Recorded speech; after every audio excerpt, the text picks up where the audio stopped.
Mais pourquoi votre enfant n'est-il plus motivé? Ça n'a pas toujours été comme ça. À un moment, il était curieux, il aimait apprendre, découvrir de nouvelles choses.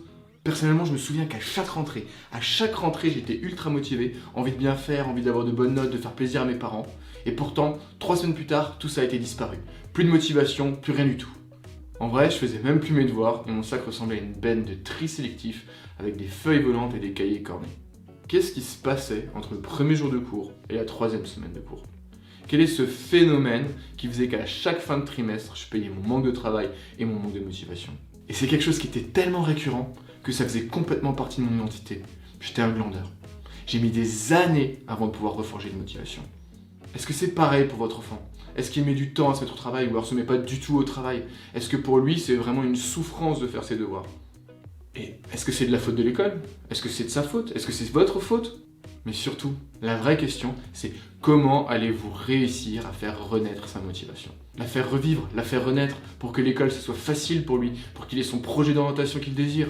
Et pour ça, il faut que vous compreniez quels sont les mécanismes intrinsèques de la motivation. Je ne vais pas vous faire une liste exhaustive des centaines de théories qui existent sur le sujet, mais on va essayer de créer un modèle pour que vous puissiez l'utiliser et le mettre en place dans votre vie de tous les jours. Bonjour à tous, c'est Valentin, j'ai été professeur de SVT pendant 5 ans et maintenant ça fait 3 ans que je donne des cours particuliers en sciences et en mathématiques à des élèves pour qu'ils puissent réaliser leurs projets et leur potentiel. Et c'est dans ce cadre que je continue à faire des recherches en pédagogie, psychologie et neurobiologie et que j'en profite pour partager mes découvertes pour que vous aussi, vous puissiez mettre en place les stratégies essentielles à l'épanouissement de votre enfant. Comment vous expliquez vos actions? Pourquoi vous travaillez tous les jours? Pourquoi vous faites du sport? Pourquoi vous lisez? Pourquoi vous regardez la télé? Quelles sont les motivations de vos actions? La motivation est ce qui explique notre comportement. C'est une force qui nous tend vers l'action. Et la motivation, elle est essentielle pour l'épanouissement de notre enfant. C'est elle qui lui fournit la curiosité, facilite son apprentissage, lui permet de persévérer dans ses efforts, de performer dans ses examens. Et tout ça, ce sont des aspects qui sont quand même assez importants pour la réussite à l'école. Et pour bien la comprendre, on va s'intéresser à une version simplifiée du modèle de Ryan et Deci. J'espère que je dis leur nom correctement. Une grande partie des informations sur les modèles de la motivation, je les tiens de ce livre écrit par Alain Lurie et Fabien Fenouillet qui s'appelle Motivation et réussite scolaire. Je ne peux que le conseiller. Et à partir de ce modèle-là, on va diviser la motivation en 3 types.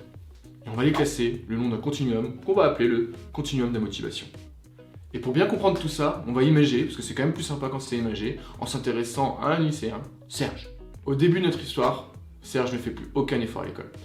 Il ne fait pas ses devoirs, il n'apprend pas ses leçons. On peut le dire, il présente une absence complète de motivation. Et ce stade, ce type de motivation, on l'a appelé la motivation. Pour faire simple.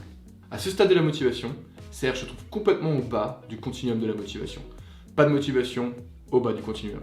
Et au vu de la situation, on peut tout à fait comprendre que les parents vont vouloir faire quelque chose. Ils vont vouloir mettre en place des stratégies pour pouvoir peut-être réussir à remotiver un tout petit peu Serge.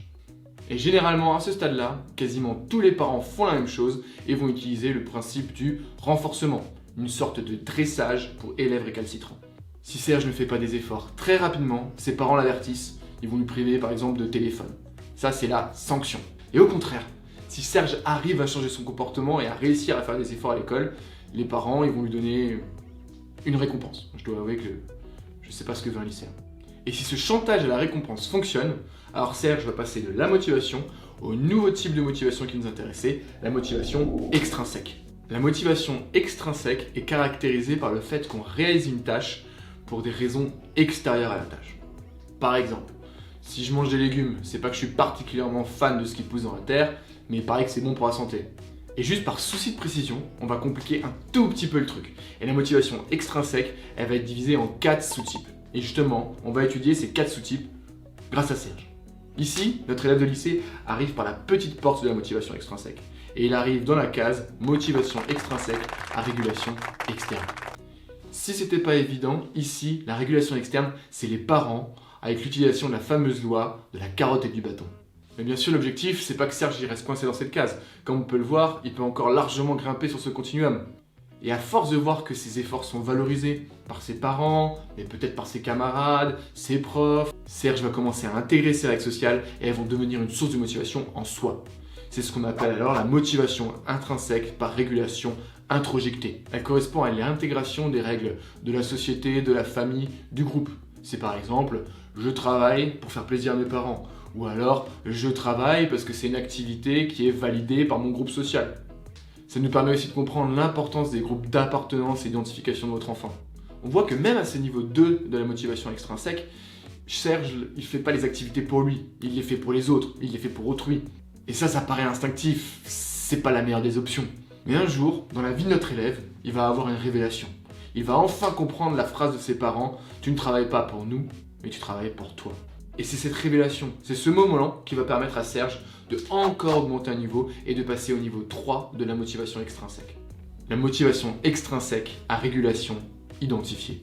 C'est le moment où il a compris que les actions qu'il entreprend ont une valeur pour lui et pas que pour les autres. Ça peut être par exemple se dire « Je travaille à l'école pour avoir la race de thunes plus tard » ou alors « Je fais mes exercices de maths parce que je veux être architecte ». Et ça se voit tout de suite. Une motivation comme ça va être beaucoup plus stable, beaucoup plus forte que les deux autres types de motivation extrinsèque. Elle va lui permettre de continuer ses efforts même quand ça devient difficile. Elle va lui permettre de performer dans les contrôles, les évaluations, les examens. Et pourtant, comme on l'a vu, il existe 4 niveaux dans la motivation extrinsèque. Et ça veut dire qu'il y a encore un niveau supérieur à celui qu'on vient de voir. Et ce niveau, c'est la motivation extrinsèque intégrée. Et la motivation extrinsèque intégrée, elle explique nos actions car elle rentre en résonance avec nos croyances et nos valeurs. Un des meilleurs exemples pour comprendre ça, c'est le tri sélectif. On ne fait pas le tri sélectif parce qu'on a un kiff sur trier les déchets. C'est parce que ça rentre avec nos valeurs, nos croyances d'un monde meilleur. Et si on reprend notre exemple de Serge, ça voudrait dire qu'il monte ce continuum à partir du moment où il va travailler à l'école parce que ça fait partie de ses croyances, parce que ça fait partie de ses valeurs. Par exemple, si de par son éducation, il a intégré le fait que le travail, que l'effort est une valeur, quand il va travailler à l'école, ça va rentrer en résonance avec cette valeur-là. Si pour lui, le fait d'apprendre, continuellement découvrir de nouvelles choses, fait partie des choses qu'il considère comme importantes dans la vie, alors il sera plus motivé. Si on jette maintenant un coup d'œil à notre continuum de la motivation, on voit qu'on est passé au stade de la motivation, au stade de la motivation extrinsèque. Et pourtant, regardez tout en haut, on a encore une case qui n'est pas occupée. Serge n'a pas encore atteint cette case-là. Et quel est ce stade de la motivation apparemment plus solide que notre socle de valeurs et de croyances? Quel est ce Graal de la motivation? Si Serge arrive à atteindre ce sommet de la motivation, alors il n'aura plus jamais aucun problème pour trouver l'énergie nécessaire à se mettre au travail. Et ce sommet de la motivation, c'est le troisième type qui nous intéresse. C'est la motivation intrinsèque. Et ce type de motivation, il est caractérisé par le plaisir qu'on prend à réaliser la tâche. C'est généralement quand on est passionné par quelque chose. Par exemple ici, ça serait Serge qui fait des exercices de maths parce qu'il est en extase devant l'arithmétique, qui lit Madame de Bovary parce que ça le met dans un état de volupté. Et ça se comprend tout de suite pourquoi c'est la motivation la plus stable. On n'a pas besoin d'une motivation extérieure. Si on prend plaisir à le faire, on le fait, c'est tout. Ça rejoint le vieil adage. Choisis un travail que tu aimes et tu n'auras pas à travailler un seul jour de ta vie. Mais est-ce que cette motivation intrinsèque est atteignable pour toutes les matières à l'école? Honnêtement, je pense pas. Souvenez-vous, même s'il y avait des matières que vous aimiez bien, c'est impossible de tout aimer. Mais à la rigueur, c'est pas grave. Comme on vient de le voir, la motivation, on peut le modéliser par un continuum. Ça veut dire qu'il y a le bas de l'échelle et le haut de l'échelle. Plus vous arrivez à faire grimper votre enfant sur cette échelle, plus sa motivation va devenir stable, va devenir autonome.